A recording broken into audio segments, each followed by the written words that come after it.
Over 60 years ago, the last battle for the Atlantic was fought just a few miles off the coast of Rhode Island.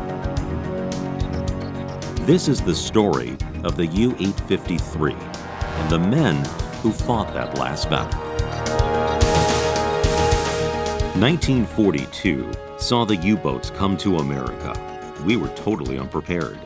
They roamed up and down our coasts, torpedoing ships at will, and at times, they were only less than 1 mile offshore. Be it dark of night or broad daylight, it did not matter to the U-boat. The U-boat crews referred to this part of the war as the happy times. Winston Churchill once wrote, "The only thing that really frightened me was the U-boat peril. I was even more anxious about this battle than I had been about the glorious air fight called the Battle of Britain." U-boat successes were short-lived. By 1943, the tide of battle had changed, and at the end, the balance sheet was a terrible one.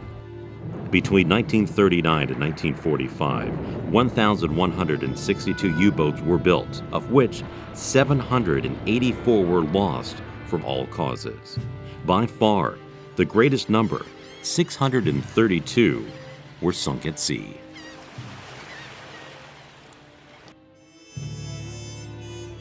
The U-boats sunk 14,687,000 tons of Allied shipping, plus 175 warships. Out of 40,000 men who served on U-boats, 28,000 were killed and only 5,000 were captured. The German U-boat service of World War II sustained the highest casualty rate of any service in any war.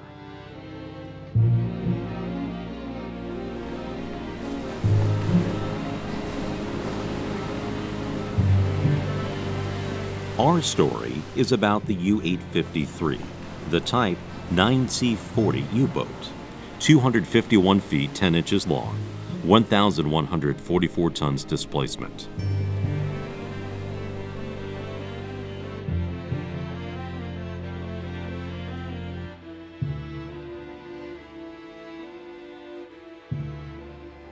A stallion walking a tightrope was the emblem the U-853 carried on her conning tower. This emblem represented her ability to make it home from battle. The commissioning of the U-853, Commandant Lieutenant Helmut Sommer is fifth from the right in the front row. Oberlieutenant Helmut Frömsdorf is on his left. U-853's crews socializing before a mission. Frömsdorf is wearing the necktie. Here, officers from the U-853 are holding welcome home bouquets after returning to a French port from a successful weather reconnaissance mission. 2 of these men perished with the U-853, radio operator Kurt Schwitzler and machine petty officer Helmut Furs at left. W. Tu Chen, at right, was transferred from the U-853 before her last patrol.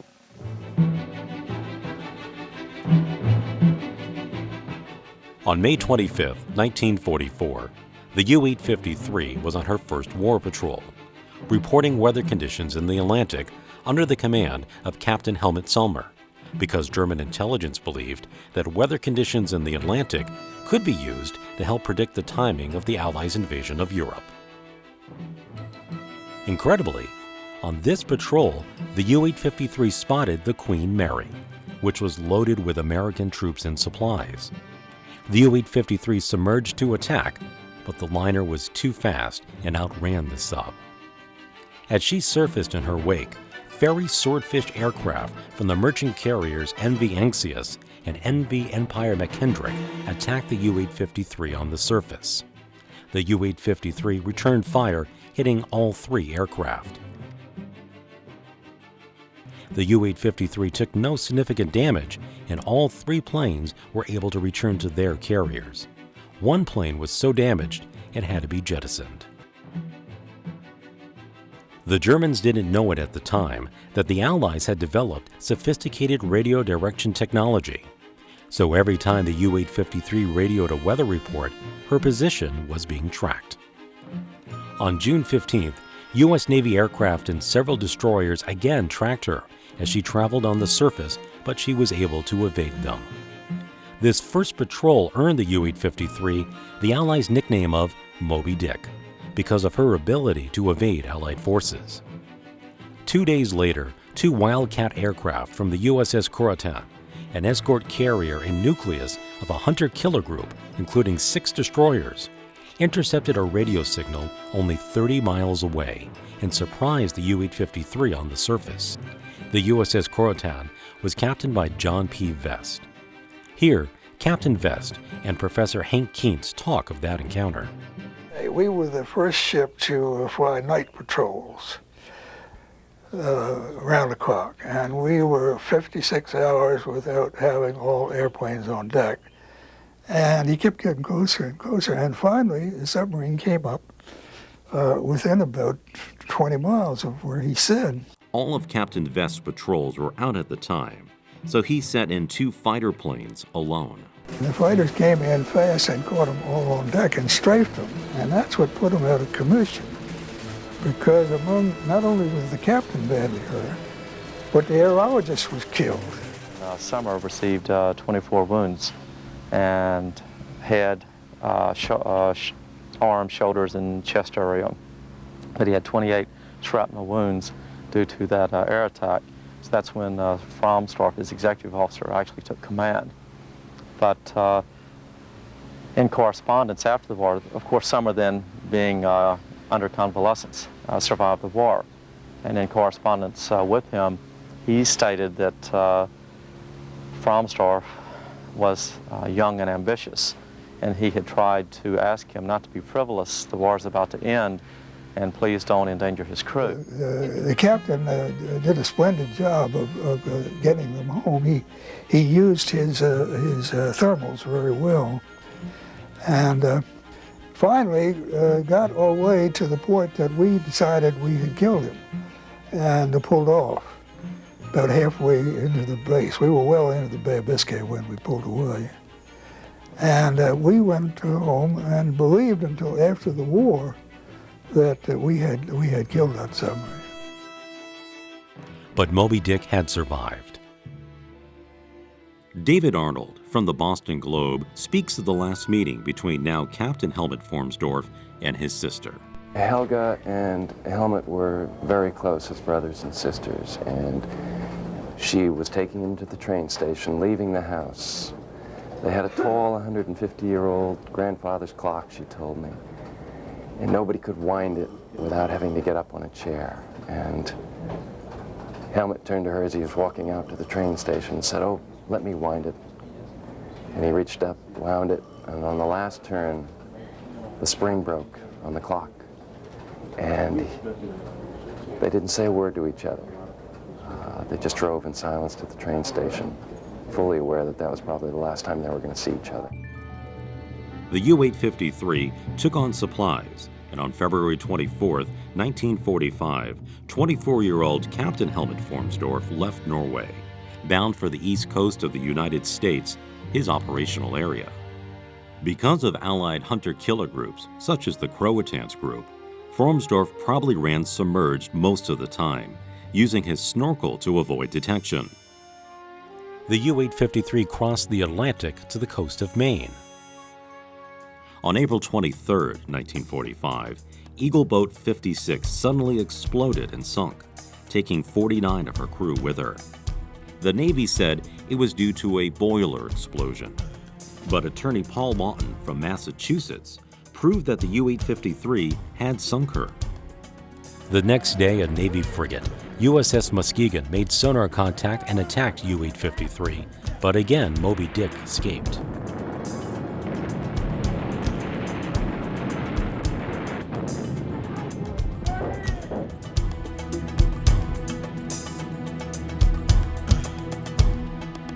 On May 4th, Admiral Durrance, commander of U-boat headquarters, sends out a message to cease all hostilities, and whether the 853 ever received that message is a mystery.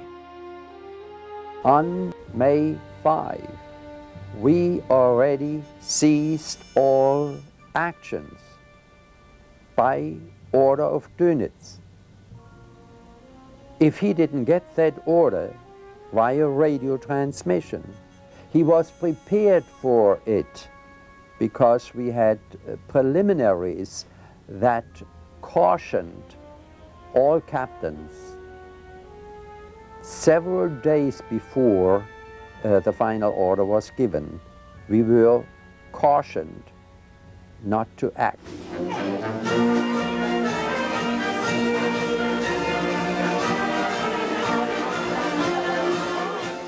All of us believed that there must be a turn of the events, because you could not possibly believe in a defeat.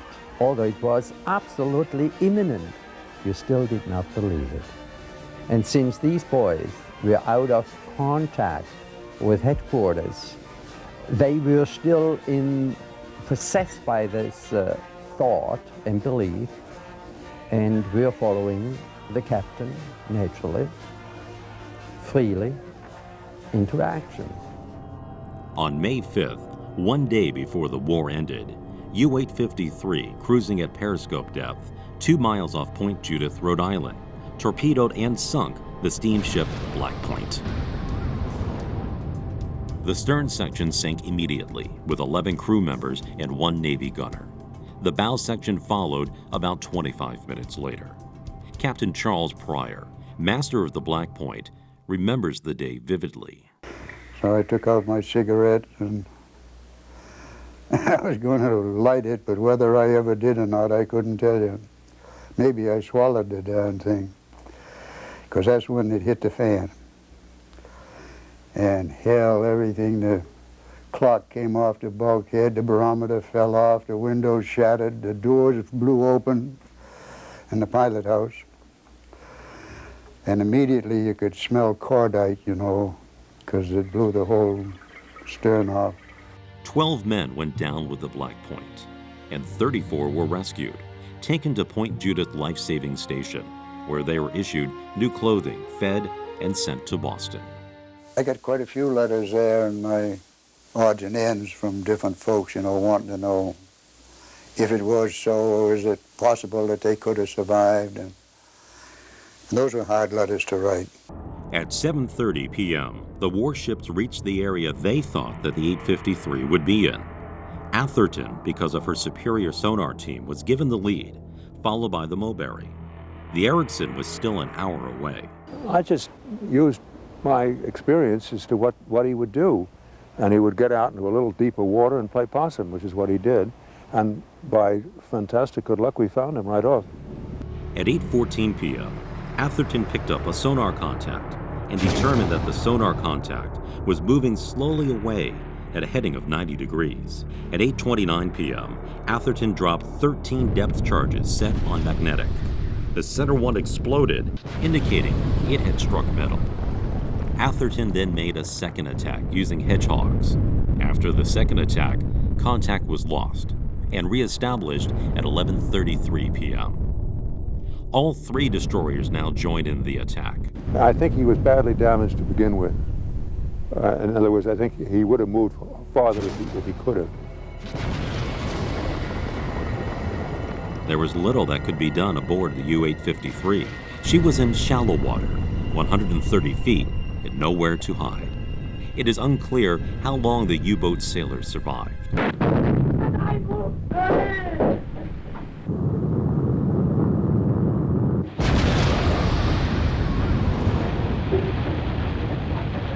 The bombing continued that night, with additional forces joining the attack.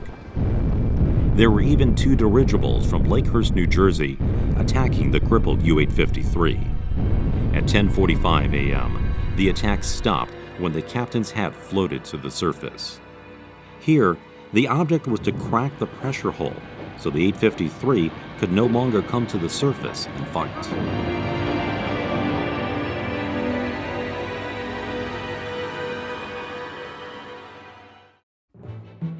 In 1972, 27 years after the end of World War II and the sinking of the U-853, Captain Bill Palmer spent a year searching for the missing U-boat. At the time, no one went there, and the exact location had to be refound. If you notice on the chart, there's an area east of Block Island that says unexploded depth charges in May 1945. And the U-boat lays on the outside of that circle in 126 feet of water to be exact. And when I first found it, you have to keep in mind that electronics were very, very primitive. There were no GPSs. As a matter of fact, all that we had, and at first I didn't have it, was a Loran. To look for a wreck, something 200 feet long on the ocean floor, 10, 12, 15 miles offshore, became extremely difficult. The first time that I found it, it was just an absolute rush. It was the excitement was just unbelievable, and I couldn't believe that I actually found it. Got a mark on my machine, and when I got that peak, immediately I threw over a Clorox jug with 140 feet of line on it, circled the jug till I got another mark, then grappled into it. And I still refused to believe that I had actually found this. Now, going down the anchor line, I mean, the excitement was just incredible. It was myself and another fellow.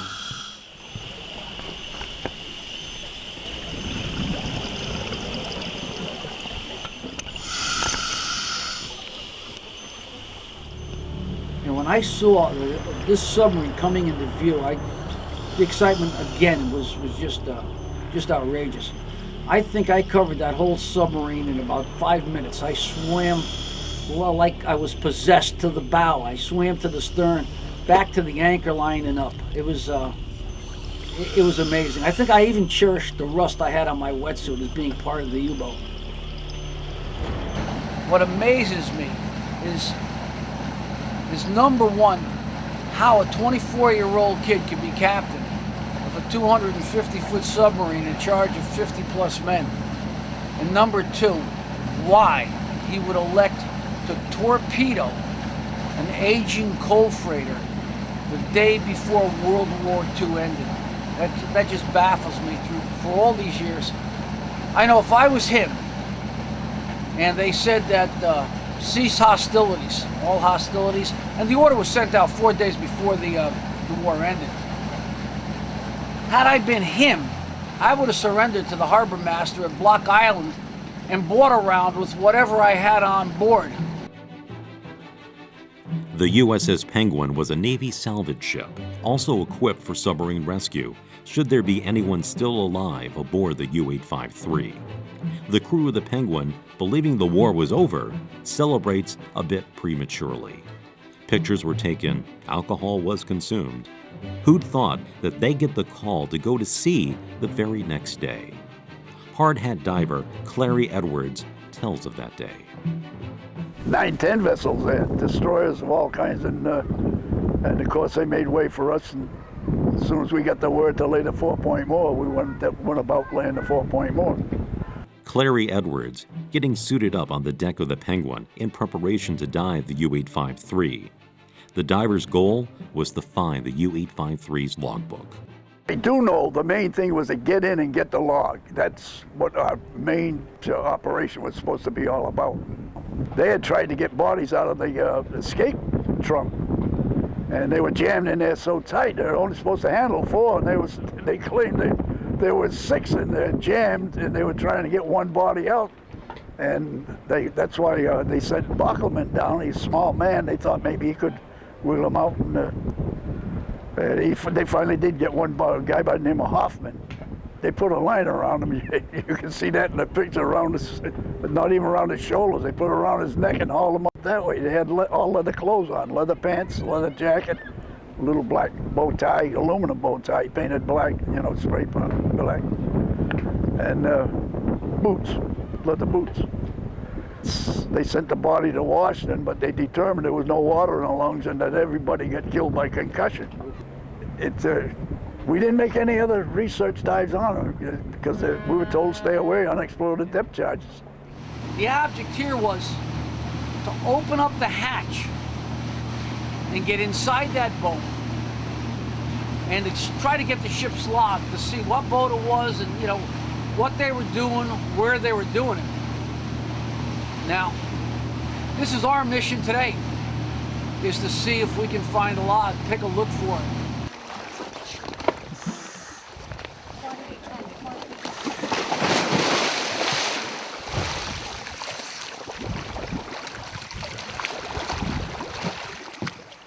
As I descend, the water takes on an emerald green color, and ambient light starts to fade. At 80 feet, the top of the U-853's conning tower comes into view. This round opening leads into the conning tower, where the periscopes are housed, and the attack was planned and carried out.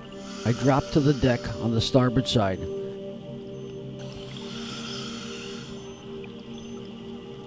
Here is one mortal wound, a giant hole in the deck, probably caused by a hedgehog.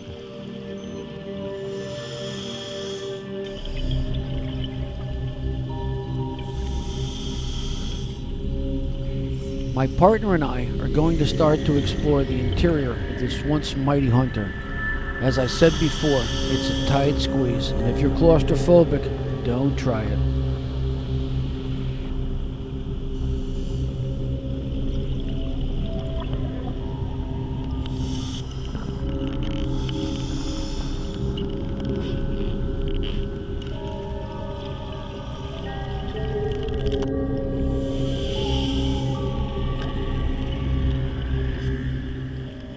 I lift my pressure gauges over my head and finally, and I say finally, manage to squeeze inside.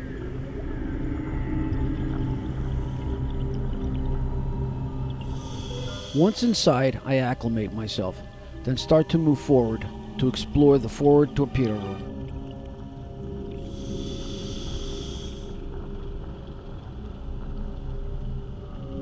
Bill signals me he's okay.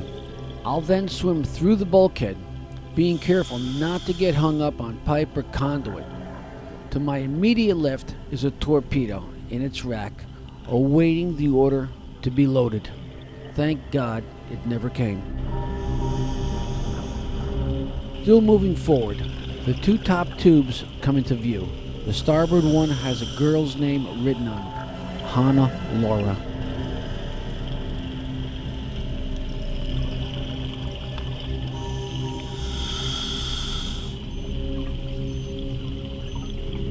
The doorway in front of us leads to the galley. On either side of the door, the steel has almost rotted away, leaving just a frame. In the NCO quarters aboard the U-853, the crew is still present. These young men ranged in age from 18 to 22 years old.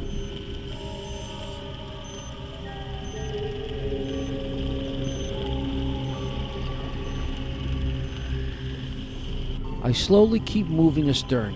As I do so, I have to squeeze through these narrow door openings, making sure not to get hung up. In front of me is a doorway that leads into the captain's and officer's quarters. Before entering, I turn to my left and I wonder how this one stove did the cooking for 50 plus men.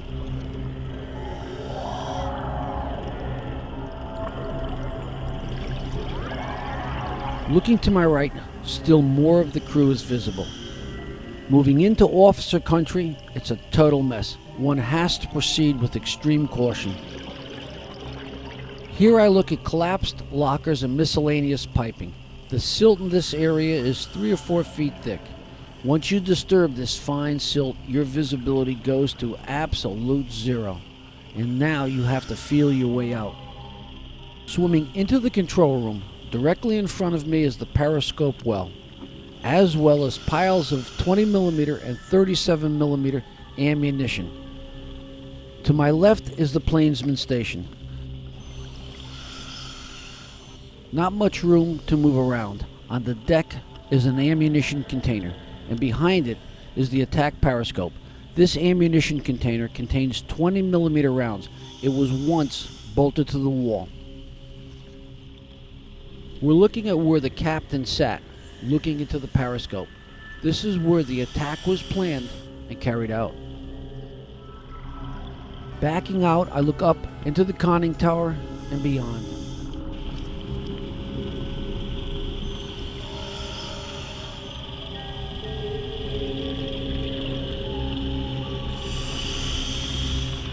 Passing over the piles of ammunition, I work my way slowly towards the diesel room.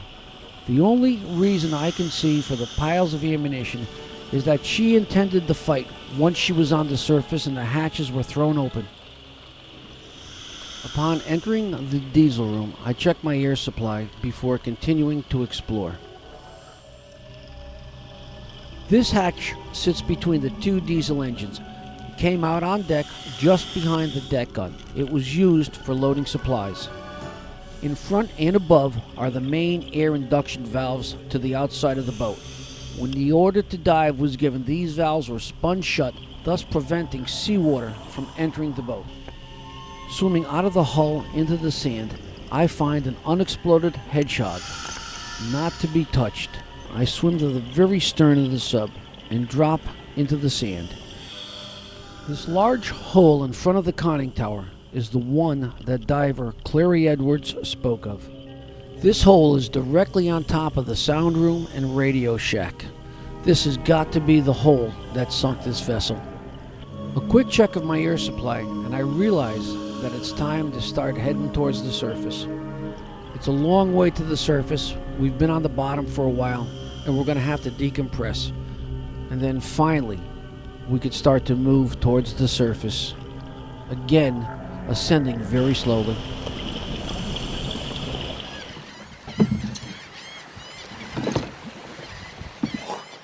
They're all on the line.